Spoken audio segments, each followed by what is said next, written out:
కర్మ ఎవరిని విడిచిపెట్టదండోయ్. ఒకవేళ భగవంతుడైనా కాస్త ఎక్స్క్యూజ్ చేస్తాడు, కొంచెం కన్సెషన్ ఇస్తాడు, కొంచెం ఎగ్జంప్షన్ ఇస్తాడు. కర్మ చస్తే ఇవ్వదు.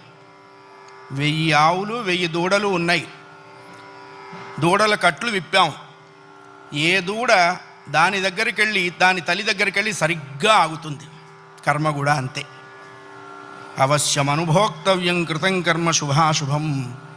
వండిన అన్నం తినలేకపోవచ్చు, చేసుకున్న కర్మని అనుభవించక తీరదు.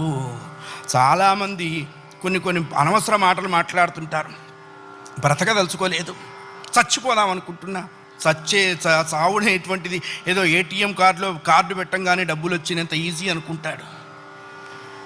నువ్వు అనుకోంగానే చచ్చిపోతే నువ్వు చేసిన కర్మ అంతా ఎవడు అనుభవిస్తాడు?